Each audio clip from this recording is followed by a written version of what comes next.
আপনার সাথে কথা। নমস্কার বন্ধুরা, আমরা উত্তর 24 পরগনা জেলার বনগাঁ সাব ডিভিশনের গোবরডাঙ্গাতে এক গুরু ভাইয়ের বাড়ি সংঘ করতে এসেছি। তা যাই হোক, গুরু ভাইয়ের বাড়ির যে পরিবেশ সেটা আগে তোমাদের দেখিয়ে নিই।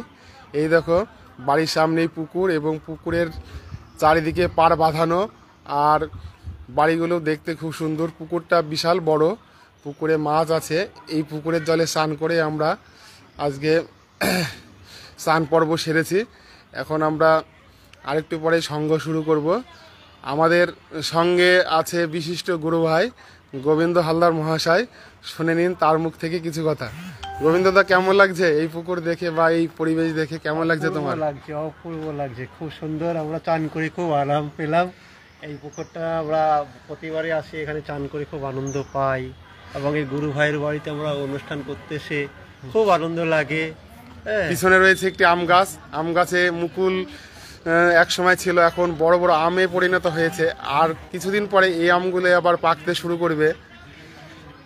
আমরা এসে সবাই প্রসাদ পাবো, ঠাকুরের প্রসাদ হবে, সেই সঙ্গে আমরাও কিছু আমের স্বাদ গ্রহণ করব। আপনারাও আসবেন। হ্যাঁ হ্যাঁ হ্যাঁ। তো যাই হোক, গোবিন্দদার কাছ থেকে অনেক কিছু জানা গেল। খুব ভালো লাগছে গোবিন্দদার সাথে কথা বলে। এইবার পুকুরটা আরও একবার দেখায়। এই যে আম গাছে একদম বড় বড় আম ধরেছে, বেশ ভালো মনোরম পরিবেশ। সকালবেলায় চারিদিক ঘেরা বাঁধানো পুকুর এবং নামার জন্য প্রত্যেক দিকেই প্রায় সিঁড়ি আছে। এখানকার স্থানীয় লোকেরা এই পুকুরে স্নান করেন এবং এই পুকুরে মাছও আছে। মাছ দেখা যাবে না, জলের স্বচ্ছতা কম থাকার জন্য মাছ হয়তো দেখানো যাচ্ছে না। যাই হোক, এই হ্যাঁ হ্যাঁ থাক, ওদিকে দেবো না। এই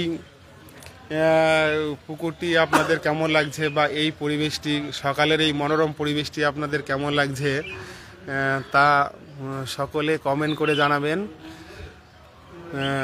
প্রত্যেকে এই ভিডিওটি দেখে থাকলে অবশ্যই আপনারা একটি কমেন্ট করে জানান যে আর কি ধরনের ভিডিও আপনারা দেখতে চান। প্রত্যেকে ভালো থাকুন, সুস্থ থাকুন। সকলকে আবারও কচি আমের শুভেচ্ছা জানিয়ে এখনকার মতো লাইভ প্রোগ্রাম শেষ করছি। ধন্যবাদ সকলকে।